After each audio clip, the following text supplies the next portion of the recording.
లెబనాన్లో pager పేలుళ్ల వెనుక ఉన్నది తామేనని Israel ప్రధానమంత్రి బెంజమిన్ నెతన్యాహు ప్రకటించడంతో హిజ్బుల్లా మిలిటెంట్ సంస్థ అగ్గిమీద గుగ్గిలమైంది. ప్రతీకారేచ్ఛతో రగిలిపోయి ఉత్తర ఇజ్రాయెల్ పైకి సోమవారం దాదాపు 165 రాకెట్లను ప్రయోగించాయి. జనావాస ప్రాంతాల్లో విధ్వంసం సృష్టించాయి. రాకెట్లు పడి కొన్ని కార్లు కాలిపోయాయి. ఇంకొన్ని రాకెట్లు ఇళ్లపై పడి మంటలంటుకున్నాయి. ఈ ఘటనల్లో 7 ఇజ్రాయేలీలకు గాయాలయ్యాయి. గెలీలీ ప్రాంతంలోని పలు పట్టణాలపై హిజ్బుల్లాకు చెందిన 50 రాకెట్లు పడ్డాయని ఇజ్రాయేలీ ఆర్మీ వెల్లడించింది. వెంటనే అలర్ట్ అయిన ఇజ్రాయేలీ ఆర్మీ ఆ రాకెట్లను ప్రయోగించేందుకు వాడిన హిజ్బుల్లా రాకెట్ లాంచర్ను డ్రోన్తో ధ్వంసం చేసింది. ఈ దాడులను హిజ్బుల్లా కూడా ధృవీకరించింది. ఇజ్రాయెల్ పరిధిలోని కార్మెయిల్ సెంటిల్మెంట్లో ఉన్న అనే సైనిక శిక్షణ కేంద్రం లక్ష్యంగా రాకెట్ దాడులు చేశామని వెల్లడించింది.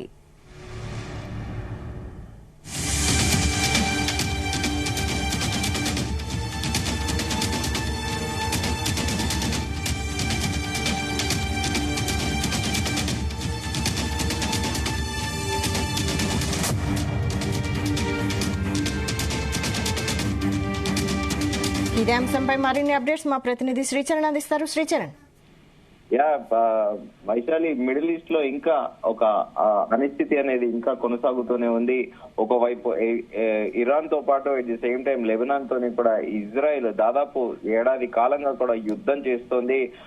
లాస్ట్ ఇయర్ పోయిన ఏడాది అక్టోబర్ 7వ తేదీన ఒక్కసారి కూడా హమాస్ ఉగ్రవాదులు ఇజ్రాయెల్ పైన దాడి చేసిన విషయం తెలిసిందే. అప్పటి నుంచి కూడా ఈ యుద్ధం అనేది కూడా కొనసాగుతూ వస్తోంది. ఇప్పటికీ అది ఇప్పట్లో పశ్చిమాసియాలో కూడా శాంతి నెలకొలేలా పరిస్థితులు అయితే ఇప్పట్లో లేవని చెప్పుకోవచ్చు. ఎందుకంటే కొద్ది నెలల కిందట లెబనాన్ లో ఆకస్మికంగా దేశవ్యాప్తంగా ఒక్కటేసారి పేజర్లు పేలడం కూడా ప్రపంచ వ్యాప్తంగా సంచలనాత్మకంగా మారింది. తైవాన్ లో ఉన్న మ్యానుఫ్యాక్చరింగ్ యూనిట్ నుండి ఇజ్రాయెల్ వాటిని కొనుగోలు చేయడము పేజర్లు. దీని వెనకాల లెబనాన్ లో జరిగిన పేజర్ పేలుళ్ల వెనుక ఉన్నది తామేనని సాక్షాత్ ఇజ్రాయెల్ ప్రధానమంత్రి బెంజమిన్ నెతన్యాహు ప్రకటించడంతో హిజ్బుల్లా మిలిటెంట్ సంస్థ అగ్గి మీద గుగ్గిలమైందని కూడా చెప్పుకోవాలి. అట్ ది సేమ్ టైం ప్రతీకారేచ్ఛతో రగిలిపై నార్త్ ఇజ్రాయెల్ పై నిన్న సోమవారం దాదాపు 165 రాకెట్లను కూడా ప్రయోగించింది.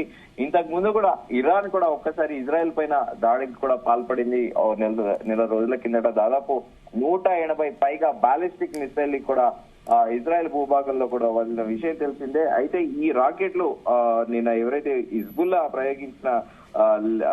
ప్రయోగించిన రాకెట్లు మొత్తం 160 రాకెట్లను ప్రయోగించింది. ఈ రాకెట్లు జనావాస ప్రాంతాల్లో విధ్వంసం సృష్టించాయని కూడా చెప్పొచ్చు. రాకెట్లు పడి కొన్ని కార్లు కాలిపోయాయి. ఇంకొన్ని రాకెట్లు ఇళ్లపై పడి మంటలు కూడా అంటుకున్నాయి. ఈ ఘటనల్లో 7 ఇజ్రాయేలీలు కూడా గాయాల పాలయ్యారు. వారిలో ఏడాది శిశువు కూడా ఉంది. అయితే ఈ గెలీలీ ప్రాంతంలో పలు పట్టణాలపై హిజ్బుల్లాకు చెందిన 50 రాకెట్లు పడ్డాయని ఇజ్రాయెల్ ఆర్మీ వెల్లడించింది. 90 రాకెట్లను ఇజ్రాయెల్ పోర్ట్ సిటీ హైఫా పైకి హిజ్బుల్లా సంధించింది. వెంటనే అలర్ట్ అయిన ఇజ్రాయెల్ ఆర్మీ ఆ రాకెట్లను ప్రయోగించేందుకు వాడిన హిజ్బుల్లా రాకెట్ లాంచర్ డ్రోన్ తో ధ్వంసం చేసింది. ఈ దాడులు హిజ్బుల్లా కూడా ధృవీకరించింది. అయితే ఇజ్రాయెల్ పరిధిలోని కార్మైల్ సెటిల్మెంట్ లో ఉన్న సైనిక శిక్షణ కేంద్రం లక్ష్యంగా రాకెట్ దాడులు చేశామని కూడా హిజ్బుల్లా వెల్లడించింది. అయితే ప్రపంచ వ్యాప్తంగా అత్యాధునిక సాంకేతికతో కూడుకున్నది ఇజ్రాయెల్ దేశం అని చెప్పుకోవాలి. వాళ్ళు ప్రత్యేకంగా